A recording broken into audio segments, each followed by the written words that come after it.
shine a light in this murky ideological expanse.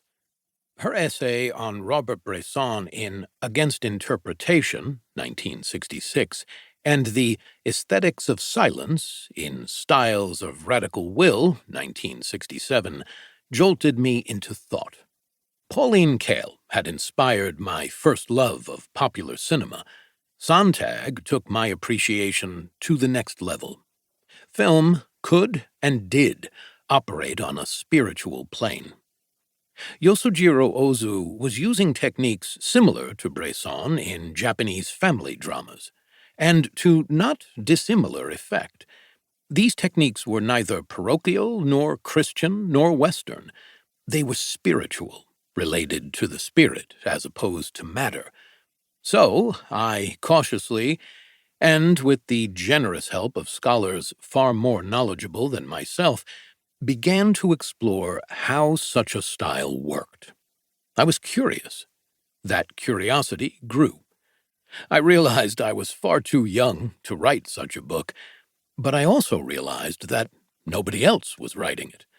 I was in a unique moment of transition. My love of movies was full-blown, and my knowledge of theological aesthetics still intact. In a few years, I would not be able to devote a year to writing a book that produced no income.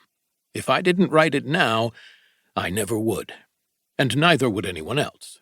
Sontag, ever voracious, had moved on. University of California Press was kind enough to publish Transcendental style in film. 2 years later, I stopped writing regular criticism and focused on filmmaking.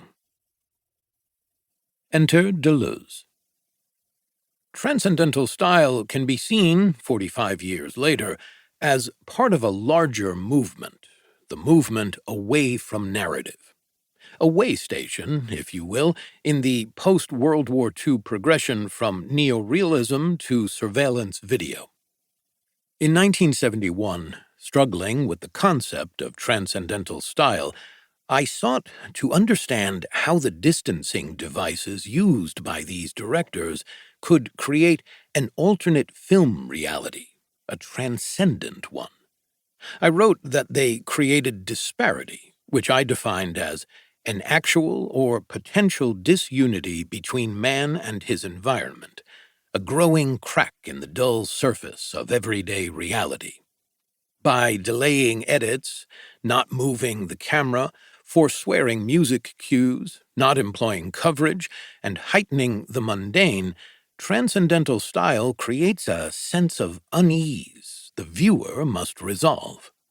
The filmmaker assists the viewer's impulse for resolution by the use of a decisive moment, an unexpected image or act, which then results in a stasis, an acceptance of parallel reality, transcendence.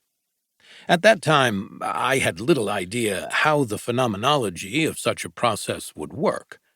I posited that the psyche, squeezed by untenable disparity, would break free to another plane.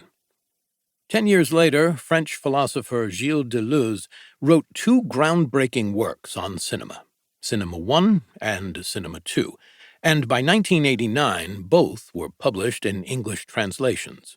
Deleuze explicitly addressed the phenomenology of perception through time. To grossly simplify Deleuze, he contends film history falls into 2 perceptual periods. 1, movement image, and 2, time image. Movement image began with the origins of cinema and was the dominant perceptual principle until after World War II.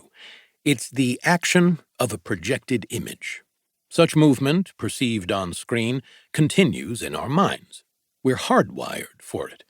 Even after the image of the running man is cut on screen, the viewer still imagines the runner completing his task.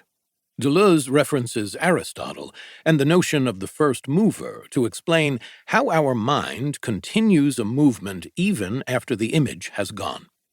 Light is stronger than the story, he wrote. World War II dates the rough demarcation of a shift, more in Europe than America, from movement image to time image.